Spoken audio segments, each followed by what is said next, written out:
Bonsoir à tous. Le mercredi, c'est la journée des enfants. Et je pense qu'ils ont pleinement profité de cette journée, soit ce matin ou cet après-midi. Je sais qu'il y a également certains parents qui essaient de se libérer pour passer un peu plus de temps avec leurs enfants. Et je veux croire que cette journée a été riche et que vous avez pu faire beaucoup d'activités. En tous les cas, je voudrais vous remercier d'avoir effectué le déplacement et je prie Dieu pour que durant tout ce moment de partage, nous puissions laisser son esprit nous interpeller, laisser son esprit nous parler et nous conduire au travers de cette réflexion que je m'en vais vous présenter. Le thème que j'ai choisi ce soir, un peu comme cela est indiqué sur l'affiche, laissez Dieu nous réparer, et peut-être plus précisément, laissez Dieu nous restaurer. Je ne sais si vous avez cette passion, la réparation ou la restauration. Alors, lorsqu'on restaure soit un bâtiment, un meuble ou, par exemple, un objet, souvent, au départ, c'est un élément qui est extrêmement abîmé. Et je dirais à la limite que nous pourrions même jeter cet objet parce qu'il n'a pratiquement plus de valeur. Donc, oui, l'objet à restaurer est abîmé, il est prêt à être mis au rebut, et quand on le prend, c'est pour lui redonner tout son aspect d'origine.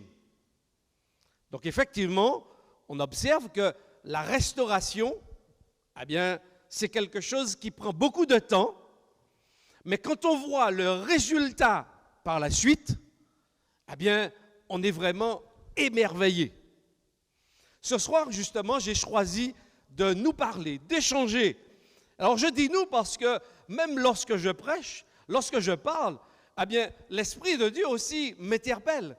Donc, je ne suis pas simplement en train de partager avec vous, mais dans ce partage, il y a aussi un renvoi par rapport à ma personne, par rapport à mon vécu avec Dieu. Alors, le texte que je voudrais partager avec vous se trouve dans l'Évangile selon Saint Jean au chapitre 4. C'est l'histoire d'une femme qui se trouve en Samarie. Mais juste avant d'entrer dans cette histoire, permettez-moi de faire avec vous un petit voyage sur la terre de Palestine, parce que nous sommes en Martinique, nous sommes très loin de ce contexte, de cette géographie, et certainement, parmi nous, il y a des gens qui ne visualisent pas. Et donc, vous voyez, tout d'abord, il y a une grande carte de l'Europe. Vous voyez également la mer Méditerranée. Et juste en bas, là où il y a l'inscription, c'est là où se trouve justement le territoire de la Palestine. Donc, vous voyez la France, vous voyez l'Espagne, la France, la botte italienne. Et quand vous descendez vers le sud, au coin, dans l'angle, le creux, se trouve le territoire de la Palestine.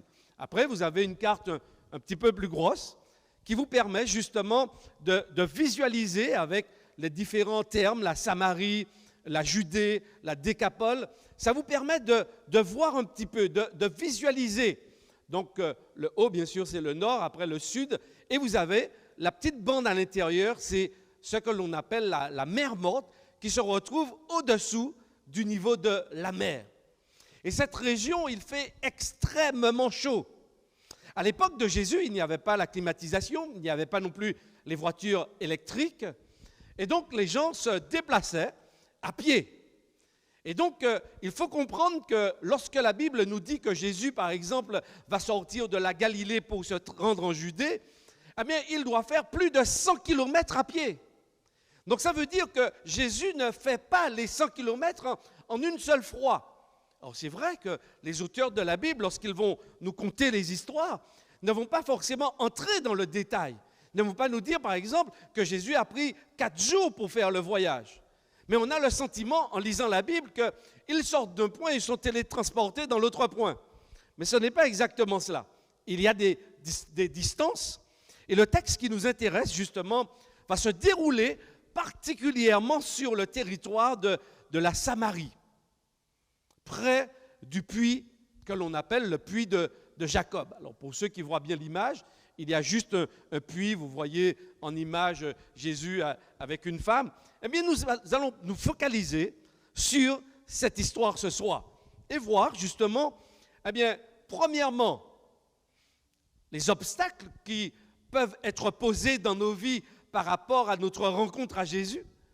Mais on observe, en lisant le texte, qu'il y a aussi des obstacles dans la relation ou dans les relations horizontales. Donc nous allons ensemble lire le texte, particulièrement sous cet angle-là. D'accord? Alors, Jésus, je vous l'ai dit, il est près d'un puits et il est environ midi. Le texte nous dit, et dans l'introduction, comme il fallait qu'il passe par la Samarie. En lisant le texte, on peut se dire, mais tiens, est-ce que c'est la seule route pour se rendre à Jérusalem qui est beaucoup plus au sud? On le sait, il y avait des routes justement qui évitaient d'entrer à la Samarie. Parce qu'on sait, historiquement parlant, depuis l'exil et le retour du peuple d'Israël de l'exil babylonien, il y a toujours eu des tensions entre les Samaritains et les Juifs. Alors, le texte nous dit, Jésus, il fallait qu'il passe par la Samarie. Vous allez découvrir en lisant le texte, parce que cette expression est importante, parce qu'elle va déjà nous guider sur la façon d'interpréter et de comprendre le texte. Alors, qu'est-ce qui se passe dans cette histoire? Jésus va rencontrer une femme, une Samaritaine, nous dit le texte. Il est midi. Alors, pour ma génération, on ne sait pas ce que c'est, mais pour les générations qui m'ont précédé, aller chercher de l'eau, lorsqu'on n'a pas l'eau courante qui arrive à la maison, c'est quelque chose qui prend du temps. Mais c'est quelque chose également que l'on fait très tôt le matin ou lorsqu'il y a pratiquement plus de soleil en fin d'après-midi. Donc déjà, dans cette histoire, il y a quelque chose qui nous intrigue. Pourquoi est-ce que cette rencontre va se produire dans les environs de midi, en sachant que lorsque vous allez là-bas, dans cette région, j'ai eu l'opportunité de faire un voyage là-bas, lorsque vous sortez du bus climatisé, je vous avoue que votre peau vous picote. Parce que vous sentez la chaleur. Il fait extrêmement chaud. Il fait plus de 35 degrés à l'ombre. Vous avez le sentiment d'étouffer. Donc quand on a vécu une petite expérience comme celle-là, on se dit, mais tiens, comment se fait-il que cette femme puisse venir puiser de l'eau aux environs de midi? En tous les cas, le texte nous laisse comprendre que c'est à ce moment que va se dérouler la rencontre avec Jésus. Et ce qu'il y a d'étrange, mais que l'on comprend aisément, c'est que cette femme, elle est toute seule. Ça veut dire que toutes les autres femmes qui avaient l'habitude d'aller prendre de l'eau à ce puits n'y sont pas. Parce que ce n'est pas une heure, ce n'est pas l'heure appropriée, ce n'est pas l'heure qui convient pour pouvoir accomplir ce geste. Alors, Jésus, dans ce contexte, eh bien, va s'adresser à cette femme. Il faut savoir également, quand on lit les histoires bibliques, qu'il y a un certain nombre de rencontres amoureuses qui se font près du puits. On pense peut-être à Jacob, on pense également à Moïse. Oui, parce que près du puits, non seulement on vient puiser de l'eau pour la maison, pour les besoins domestiques, mais on puise également de l'eau pour les animaux. Donc c'est un lieu de rencontre, un lieu de rassemblement, et c'est l'occasion pour les garçons, les filles de se croiser, de se taquiner, de jouer et de se découvrir. Donc dans ce texte, on pourrait se dire, mais tiens, quelle est premièrement l'intention de l'homme lorsqu'il s'adresse comme ça à une inconnue? donne-moi, s'il te plaît, donne-moi à boire. Comment est-ce que la femme a pu comprendre les propos de Jésus dans le contexte dans lequel elle se trouve? D'ailleurs, on voit premièrement que cette femme, elle est vraiment très hostile. Elle est hostile parce que elle va dire à Jésus, mais moi je reconnais que tu es un juif. Peut-être sur ton accent, ton vêtement, mais en tous les cas, je reconnais que tu es un juif. Et comment est-ce que tu oses me demander à boire, moi qui suis une Samaritaine? Comme je vous l'ai dit, il y a des tensions entre ces deux groupes. Et donc cette femme, elle s'interroge. Elle dit à cet homme, mais que cherches-tu? Que veux-tu? Comment toi qui es juif? Mais pourquoi insiste-t-elle sur cette notion, toi qui es juif? À quoi est-ce que cela pourrait nous faire penser? Le premier élément que l'on peut ressortir de ce texte, c'est tout d'abord les préjugés que nous pouvons avoir vis-à-vis des autres. Alors déjà, nous avons des préjugés entre nous en tant qu'êtres humains, d'accord? Mais nous avons également des préjugés vis-à-vis de ceux qui ne partagent pas forcément notre foi, de ceux qui ne partagent pas notre nationalité. Et par exemple, aux Antilles, nous savons qu'il y a aussi parfois quelques petites tensions entre qui et qui? Entre qui et qui? Les différents groupes qu'on peut avoir en Martinique. Par exemple, les gens de Sainte-Lucie. Nous pouvons avoir un certain nombre de préjugés par rapport à cela. Et je sais que parfois, lorsqu'il y a un certain nombre d'accidents, de meurtres, d'usage de ces choses-là, les fusils et autres, on dit, tiens, on fait des raccourcis, on dit, tiens, ça doit être un Saint-Lucien qui a fait cela. Eh bien ça, ce sont des préjugés, c'est-à-dire que ce sont des idées que nous avons, mais des idées négatives vis-à-vis des autres qui ne font pas partie de notre cercle, de notre groupe. D'accord? Et parfois aussi, d'un point de vue religieux, donc on y pense par rapport aux Sainte-Lucie, on y pense aussi par rapport aux Dominicains, on pense également par rapport aux Haïtiens, on pense également même par rapport aux métropolitains qui viennent ici. Nous avons un certain nombre de préjugés. Donc on voit effectivement qu'ici, le premier élément dans la mise en relation de Jésus et de cette femme, le premier élément qui pourrait bloquer cette communication et cet échange, ce sont les préjugés. Préjugés. Cette femme dit clairement à Jésus, écoute, reste dans ton coin, moi je serai dans mon coin.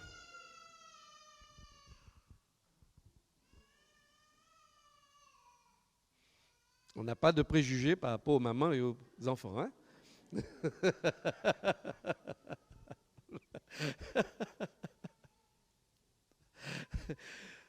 Cette femme est clairement en train de dire à Jésus, écoute, reste dans ton coin et moi dans le mien. Note pas, je n'ai pas envie de causer avec toi. Je suis venu et tu vois, je viens à une heure où personne n'est là en train de puiser de l'eau. Donc ça veut dire que je ne veux pas rencontrer les autres. Je ne veux pas avoir de relation, de communication. Non, cela ne m'intéresse pas. Mais observez, pour ceux qui connaissent un peu le texte, et on va continuer. Quelle est la réponse de Jésus? Mais Jésus est vraiment extraordinaire dans cette histoire. Il ne se laisse pas démonter. Il dit à la femme, écoute, je ne vais pas rentrer avec toi dans ce domaine des préjugés. Si tu savais quel est le don de Dieu, ou quel don Dieu veut te faire, et qui est celui qui te demande à boire, c'est toi qui lui aurais demandé à boire, il t'aurait donné de l'eau vive. Est-ce que vous voyez comment Jésus va inverser la situation? Jésus aurait pu se laisser arrêter. Il aurait pu être décontenancé par rapport à la réponse de cette femme. Comment toi qui es juif, tu me demandes de l'eau à boire? Jésus inverse la situation. Il dit, OK, mais si tu savais le don que Dieu voulait te faire, et qui est celui, donc Jésus, au travers de cette réponse, va susciter chez elle, va faire naître une certaine curiosité. De fermer qu'elle était au départ, eh bien on va découvrir au fil du texte qu'elle va quand même se dévoiler. Elle va continuer néanmoins à parler avec Jésus. Souvent, oui, dans nos relations aussi, eh bien, elles sont faussées. Parce que nous avons des préjugés qui nous bloquent. Ces préjugés dressent des murs entre nous. Et le premier élément que je découvre ici, c'est que Jésus n'entre pas dans les préjugés. Jésus n'entre pas dans ce jeu, dans ces blocages qui peuvent exister entre nous. Au contraire, Jésus va les renverser. La première chose que Jésus fait ici, dans cette relation avec cette femme, c'est qu'il va renverser les préjugés. Alors oui, après avoir aiguisé un peu sa curiosité, cette femme va poursuivre. Parce qu'elle va dire, attends, tu n'as pas de seau, tu n'as pas de cruche. Comment est-ce que tu peux me dire que tu vas me donner de l'eau à boire, et une eau bien meilleure que celle-là? Alors, elle arrive avec un autre élément. Est-ce que tu serais plus grand que notre ancêtre Jacob? Attends, qui es-tu? Alors, premièrement, juif. Et deuxièmement, est-ce que tu serais plus grand que notre ancêtre Jacob? Donc, là, on voit, elle entre en communication avec Jésus, mais néanmoins, il y a quand même un blocage. Il y a un deuxième blocage. Comment on pourrait nommer ce blocage? Alors moi, je l'ai nommé ce qu'on appelle le complexe de supériorité ou d'infériorité. Parfois, dans nos relations aux autres, eh bien, nous ne regardons pas les autres comme nous-mêmes. Bien que la Bible nous dise, oui, nous sommes tous les enfants de Dieu. Hommes et femmes ont été créés à l'image de Dieu, égaux. Mais nous avons non seulement des préjugés, mais nous avons aussi des complexes, soit d'infériorité ou de supériorité. Et ici, elle dit à cette femme, elle dit à Jésus, mais attends. Qui es-tu? Serais-tu plus grand que notre ancêtre Jacob? Parfois, dans notre vécu religieux, n'avons-nous pas le sentiment d'être supérieurs aux autres? De penser que notre religion est la meilleure?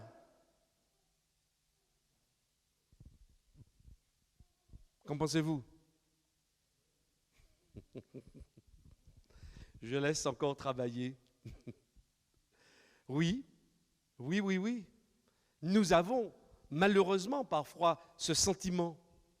Mais vous comprenez qu'il est difficile d'entrer en relation avec les autres en maintenant des complexes de supériorité ou d'infériorité. Quand on est en situation d'infériorité, eh bien, on est totalement soumis. Tout ce que l'autre dit, c'est juste, c'est bon. Et on réfléchit très peu. En complexe de supériorité, eh bien, on est en situation de dominant-dominé. Mais elle n'est pas bonne non plus. Elle n'est pas équilibrée. Et ce n'est pas ce que Dieu souhaite pour nous. Donc non seulement les préjugés sont néfastes, et entre guillemets, j'ai fait une petite recherche sur le net, et j'avais découvert que 93% des personnes, eh bien, avaient des préjugés sexistes par rapport aux femmes. J'ai trouvé que le pourcentage, il était vraiment violent. Ça veut dire le regard que les êtres humains, parfois hommes et femmes, portent sur les femmes. Et je profite de cette parenthèse pour dire que jusqu'à aujourd'hui, beaucoup de femmes souffrent. Je ne suis pas en train de dire que les hommes ne souffrent pas, ce n'est pas ce que je dis. Mais quand on regarde l'histoire, Quand on lit même les histoires bibliques, on se dit, mais la femme, d'une façon générale, a souvent été prise comme étant le bouc émissaire de toutes les souffrances. Et là, vous allez découvrir un certain nombre de choses également avec ce texte. Donc, même aujourd'hui, si on rapporte cela à nous, que ce soit les amis internautes ou nous en présentiel, on voit que d'une façon générale, parmi nous aussi, il y a ces préjugés. Il y a aussi ce sentiment d'être supérieur aux autres. Comment est-ce possible d'entrer en relation avec des préjugés et le sentiment de supériorité? Vous comprenez que c'est très difficile. Et vous allez voir que Jésus, dans ce texte également, va renverser et ne va pas entrer dans ce jeu avec cette dame. Il va l'amener encore à réfléchir et plutôt que de la faire fuir, l'inviter encore à vouloir savoir un peu plus.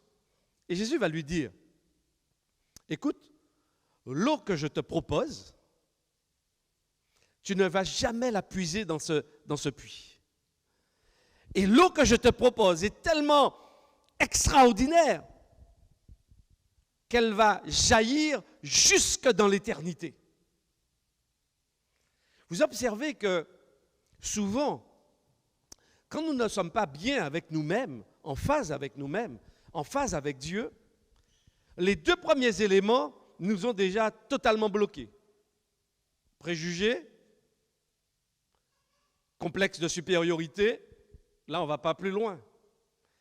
J'ai essayé de me mettre moi à la place de Jésus dans ce rapport avec cette femme, dans ce dialogue, d'essayer d'entrer en relation avec cette femme.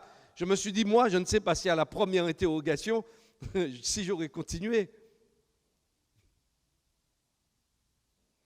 À la deuxième, je ne sais pas si j'aurais continué. Si l'autre se sent supérieur à moi, est-ce que ça vaut la peine encore d'entrer en relation? Eh bien, on va découvrir que lui, Jésus, ah non, Jésus garde le cap. Jésus continue. Et il va encore plus loin. Il suscite la curiosité chez cette femme. Alors, la femme va maintenant être en situation de demande. Au départ, c'est Jésus qui est en situation de demande. Et là maintenant, vous voyez, la situation est inversée. Et elle dit à Jésus, « Donne-moi de cette eau afin que je n'ai plus soif. » Jésus donc, en quelque part, a réussi à attirer l'attention de cette femme. En dépit de tous les obstacles, les murs qu'elle dressait entre elle et Jésus, il y a quand même une porte qui s'ouvre. Donne-moi, je te prie, de cette eau. Parce que cette femme est intéressée à l'instant présent. Cette femme ne veut plus se déplacer, elle ne veut plus qu'on la voie. Elle veut avoir l'eau directement à la maison, afin que je ne vienne plus puiser de cette eau. Son intérêt est à très court terme. Mais n'empêche, vous allez observer que Jésus va saisir cette perche pour l'inviter. L'inviter à aller plus loin avec lui. Puisque tu veux de cette eau maintenant, alors il n'y a pas de souci. Mais j'aimerais que ta famille aussi y participe. Alors va chercher ton mari. Alors là, on est face encore à une autre situation. Parce que la femme va répondre, « Ah, je n'ai pas de mari. » Et Jésus va lui dire, « Mais tu dis bien. Parce que celui avec lequel tu es en train de vivre n'est pas ton mari. » Et au final, on va découvrir que cette femme, eh bien, elle en avait eu 5. Qu'est-ce que la réponse de la femme, qu'est-ce qu'elle suscite chez nous comme réaction, comme réflexion? Quelle barrière encore qu'elle pose face à Jésus? Elle dit à Jésus, écoute, là non plus, je ne veux pas que tu entres nous sommes parfois des spécialistes. Lorsque nous ne voulons pas que certaines personnes abordent des points, eh bien, nous les orientons ailleurs. C'est d'ailleurs ce qui va se passer dans l'histoire avec Jésus. Elle va l'orienter ailleurs. Et là, j'aimerais mettre l'accent avec vous sur ce qu'on appelle la vérité partielle ou la superficialité. Combien de fois dans nos relations, les uns avec les autres, nous sommes superficiels? Est-ce que tu vas bien? Oui, ça va bien.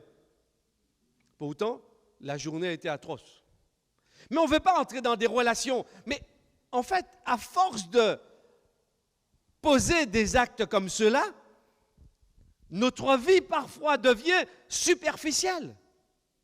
Elle ne devient qu'apparence.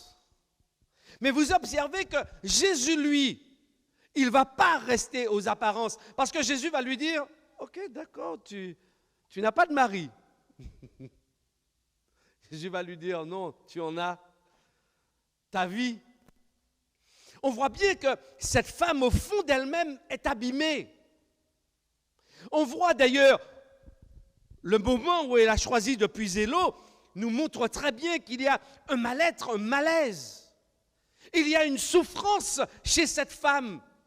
Et vous allez découvrir, et nous découvrons ensemble, que Jésus est en train, au fur et à mesure, de renverser toutes les barrières, tous les obstacles, pour enfin lui permettre d'être guérie, d'être restaurée.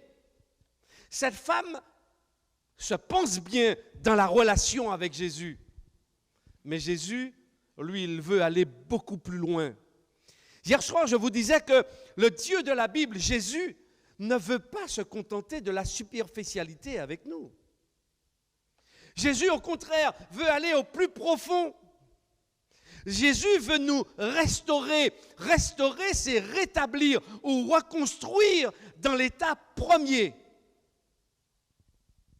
Quand je lis la Bible, notre état premier, c'est celui qu'avaient Adam et Ève. Avant la chute, avant Genèse chapitre 3. Nous restaurer, nous rétablir dans notre situation d'origine, dans la relation avec Dieu, équilibrée, mais dans la relation aussi à l'autre, équilibrée. Et vous observez que lorsque nous lisons le livre de la Genèse au chapitre 3, les conséquences de la rupture avec Dieu, c'est le conflit, les conflits entre nous. Justement, le sentiment de supériorité, le vouloir dominer l'autre. Et cela existe encore dans nos relations. Mais on découvre encore au travers de cette histoire que Jésus est en train de nous dire, non, je n'entre pas dans ces concepts. Ces concepts ne m'appartiennent pas. Je ne vis pas avec ces concepts. Et Jésus va chercher constamment à les renverser. Oui. Je sais que ça peut être difficile pour nous, mais il faut que l'on apprenne à être vrai.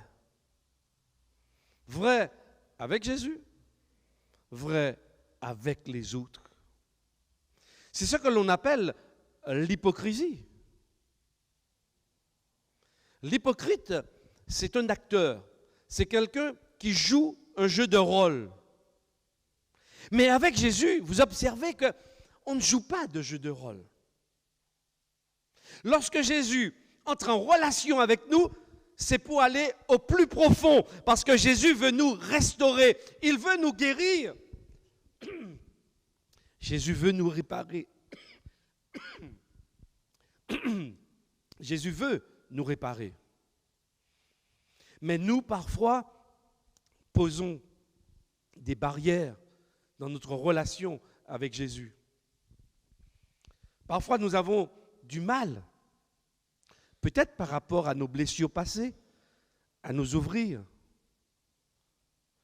Nous avons du mal à dire à Jésus notre souffrance, ce qui nous fait mal. Donc nous restons parfois superficiels avec Jésus. Mais mes chers amis, Jésus ne souhaite pas avoir avec nous ce type de relation. Jésus veut aller encore plus loin. Oui, tu as eu 5 maris. Quel serait le regard que vous auriez posé, messieurs et mesdames, sur une femme qui a eu 5 maris? Auriez-vous laissé vos enfants fréquenter les enfants de cette femme?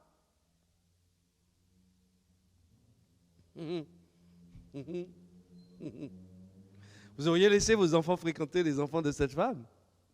Ah, je ne pense pas. Religieusement parlant, vous me répondez oui. Mais dans la vie réelle, ah non, parce que c'est certainement quelqu'un de mauvaise vie. Les enfants vont influencer négativement les vôtres. Donc vous allez surtout vous protéger d'une telle personne. Et je pense qu'à l'époque de cette femme, eh bien, toutes les autres se protégeaient d'elle. En tant que femme, vous auriez laissé une femme qui a eu 5 maris s'adresser à votre mari seul à seul? Vous vous sentiriez certainement en danger. Si elle en a déjà eu 5, elle risque d'attraper le vote au passage. Donc bien sûr, ce ne sont pas des gens qu'on a envie de fréquenter. Donc on comprend que cette femme, elle est seule. On comprend que cette femme, au fur et à mesure de l'histoire, eh bien, elle vit un drame personnel. Parce que ce sont des échecs. Et imaginez quelqu'un qui a eu 5 maris. Ça veut dire que quelque part, elle n'est pas capable d'en maintenir un avec elle alors. Vous comprenez les blessures aussi que cela crée chez nous. Lorsqu'on vit de tels traumatismes, parce que divorcer, c'est un traumatisme. Donc se séparer comme ça, eh bien, je pense que cette femme était abîmée. À la limite, on pourrait la mettre au rebut. On ne pourrait plus l'utiliser. Mais observez que Jésus, lui, il continue la relation. Il continue à insister. Et vous voyez comme elle ne veut pas aborder cette question, mais que Jésus aborde quand même, eh bien, elle va l'orienter ailleurs. Il lui dit, en fait, tu sais, je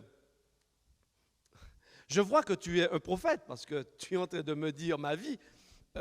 D'ailleurs, à ce propos, où est-ce qu'il faut adorer? Lorsqu'on aborde avec Jésus les points qui font mal, comme cette femme, on a tendance à bifurquer, à dire non, par contre, on ne va pas aborder cette question-là aujourd'hui, Jésus. Ah non, non, non, non, on la laisse pour un autre jour. Non, non, non, non, non, non, non, je ne suis pas prêt. Observez que Jésus ne va pas insister, mais Jésus a quand même signifié à cette dame qu'il y a une souffrance. Il le signifie. Et Jésus, donc, oui, va dire à cette femme, lorsque cette femme lui pose cette problématique, à quoi est-ce qu'elle fait référence? Eh bien, à ce que j'ai appelé la religiosité. La religiosité, c'est quoi? Ce sont tous ceux qui sont dans la forme extérieure de la religion, mais qui en dénient tout ce qui en fait la force. Et ce qui en fait la force, c'est l'amour. L'amour qui se donne, l'amour qui accueille.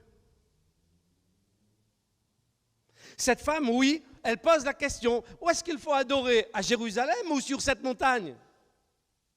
Vous allez observer que là aussi, Jésus ne va pas entrer dans ce piège. Il ne tombera pas dans le piège. Jésus lui dit, ok, parlons de la vraie religion. Eh bien, il faut adorer Dieu en esprit et en vérité. Jésus, vraiment, moi, je me dis, il a réponse à tout. Comment ne pas se laisser démonter par rapport aux questions de cette femme? Comment rester dans le droit fil. Il cherche à atteindre un objectif. Il cherche à toucher cette femme. Il cherche à entrer vraiment dans une relation vraie avec elle. Pas une relation superficielle. Pas une relation de faux semblants. Pas une relation où on a des préjugés, où on a un sentiment de supériorité par rapport aux autres. Non, pas du tout. Jésus invite à être vrai. La forme est importante, mais elle ne doit jamais faire oublier l'essence, le cœur. Et en tant qu'homme, femme, eh bien, nous pouvons aussi avoir tendance à nous appuyer simplement sur la forme extérieure, parce que les formes nous rassurent. Mais en tant que croyant, on ne doit jamais se sentir rassuré. Le jour où vous vous sentez rassuré, alors vous êtes en danger. Parce que la seule chose qui doit vous rassurer, c'est la relation vraie avec Jésus. Pas ce que vous faites ou que vous ne faites pas. Et surtout particulièrement ce que vous faites. Ce que nous faisons peut nous rassurer. Nous dire, ok, je suis bien avec Jésus parce que je fais ça, je fais ça, je fais ça. Attention. Parce que derrière, il y a les mobiles. Pourquoi posons-nous les actes? Est-ce que ces actes sont le fruit d'une relation avec Jésus? D'une dynamique vraie, sincère, transparente avec Jésus?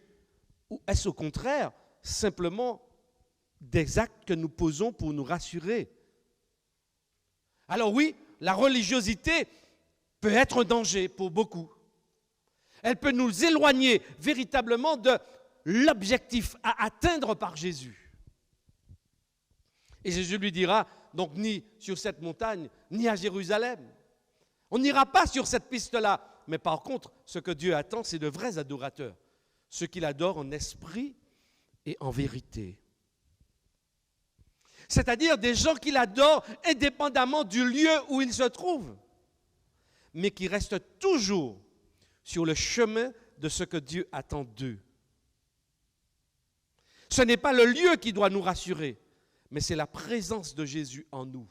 Et lorsque Jésus habite en nous, alors quel que soit là où nous allons nous réunir pour le célébrer, mais il n'y a pas de souci.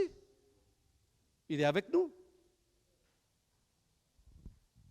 Alors ce point aussi est important. Parce que vous observez que Jésus l'amène véritablement à quelque chose de précis. Elle reconnaît en lui un prophète. Elle entend la réponse de Jésus et elle dit, attends, mais il me semble qu'il y a un Messie qui doit venir. Celui qu'on appelle Christ. Vous observez, cette femme se projette dans l'avenir, demain. Pourtant, elle est dans une relation. Jésus est en train d'entrer en relation avec elle. Mais elle reporte à demain. Je sais qu'il y a un Christ qui doit venir. Mais observez, ici, c'est ce que j'ai appelé la procrastination. C'est-à-dire qu'il y a des gens avec lesquels Dieu veut entrer en relation maintenant et ils disent à Jésus, par contre, ce n'est pas le bon moment. Et on va remettre ça à demain, à après-demain, à plus tard. Et Jésus fera quelque chose d'incroyable dans cette relation, dans cette communication avec cette femme. Il va lui dire, et notez bien la question, je sais qu'il y a un Messie qui doit venir, que l'on appelle Christ. Et Jésus lui répond, je suis moi qui te parle. Qu'est-ce que, dans la dernière réponse de Jésus, qui s'ouvre devant cette femme, elle comprend qui est celui qui est en train de causer avec elle. Jusque-là, la femme n'avait pas compris. Mais vous observez que Jésus va franchir étape après étape, mur après mur, pour finalement se révéler à elle. Nous aussi, Jésus veut entrer dans nos vies. Jésus veut nous parler. Jésus veut entrer en relation. Il veut se révéler. Mais parfois, nous posons des murs. Parfois, dans nos relations également horizontales, oui, nous posons également des murs. Mais ce soir, Jésus nous invite à les renverser.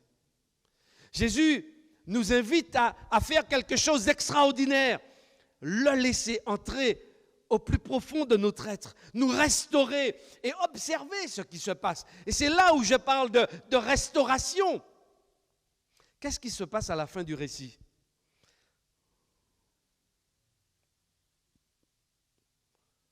Lorsqu'on lit particulièrement dans Jean chapitre 4, au verset 28, voici ce qu'on trouve. La femme laissa donc sa jarre, s'en alla dans la ville et dit aux gens, « Venez voir ». Est-ce que vous observez le mouvement par rapport au début et la fin du récit? Une femme hostile, une femme qui vient seule, une femme qui ne veut pas rentrer en relation.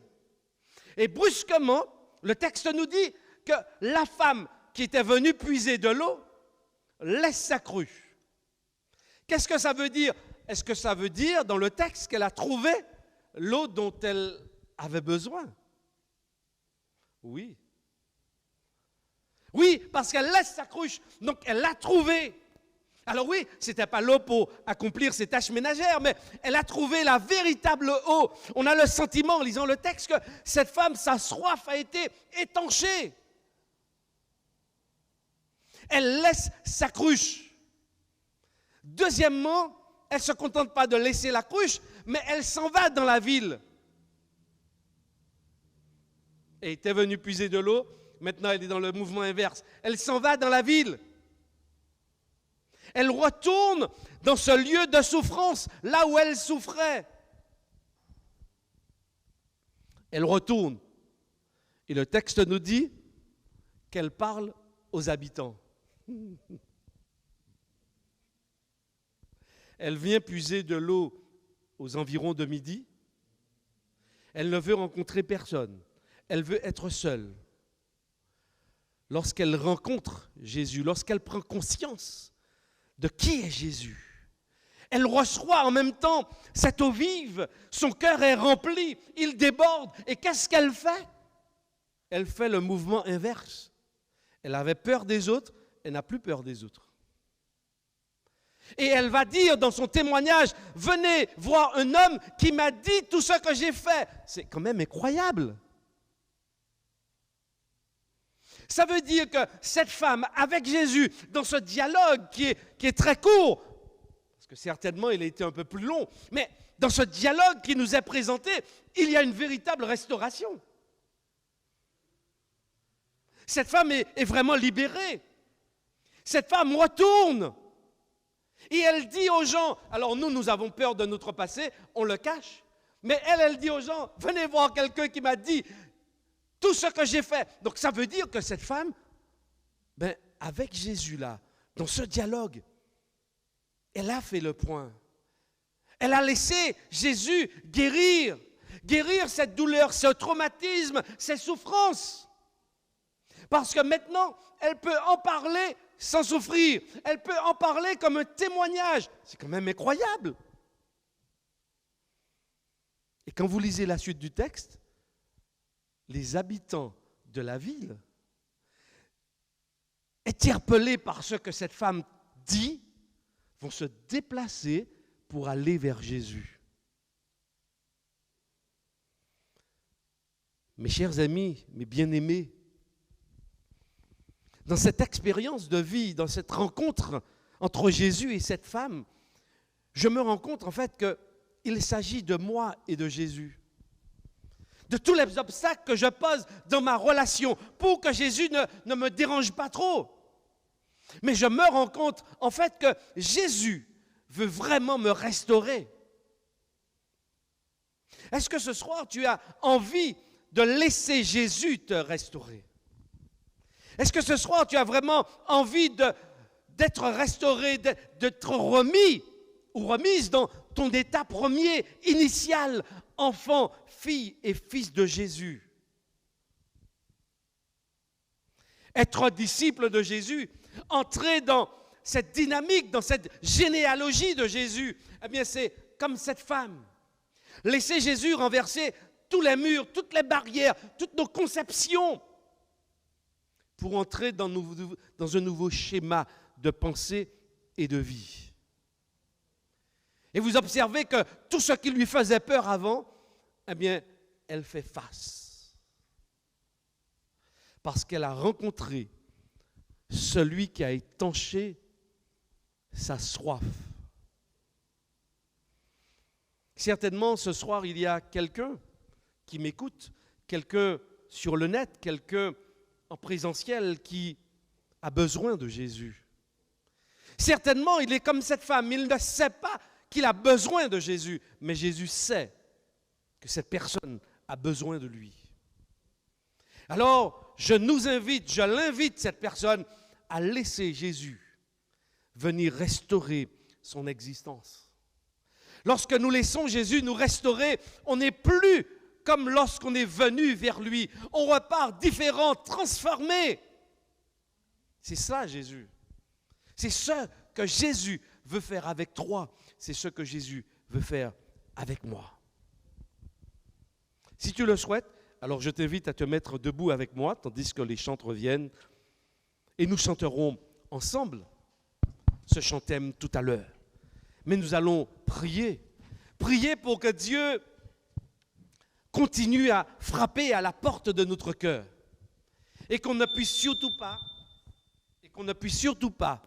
eh bien, dresser des obstacles entre Jésus et nous. Et avec Jésus, alors notre situation, notre estime de nous-mêmes sera OK, sera positif.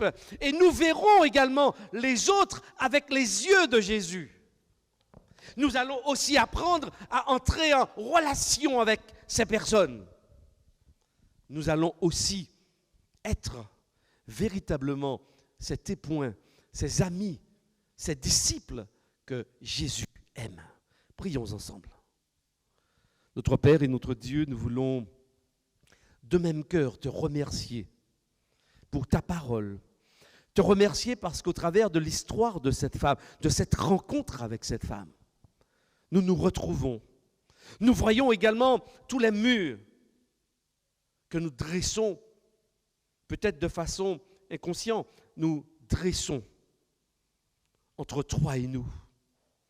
Mais ce soir, nous comprenons que tu nous aimes. Et dès qu'on ouvre la porte de notre cœur, alors tu veux aller nous soigner, nous restaurer au plus profond de notre être. Seigneur, tu veux véritablement que se produise cette rencontre, que nos yeux s'ouvrent à ta personne. Alors je t'en prie, oui, nous voulons nous laisser restaurer par toi. Nous voulons laisser ton Saint-Esprit entrer dans nos vies et nous transformer à ton image. Soutiens tous ceux qui ce soir sont dans la vallée de la réflexion, de la décision, tous ceux qui entendent, qui comprennent, mais qui ont encore des obstacles. Oui, Seigneur, poursuis, et je le sais, tu le feras. Poursuis ton œuvre par ton Saint-Esprit en chacun. Et que tous tes enfants, finalement, reconnaissent qui tu es et te laissent les transformer à l'image de Jésus. Oui, que toute la gloire et que toute la louange te soit. Nous t'avons prié par les mérites de Jésus. Amen.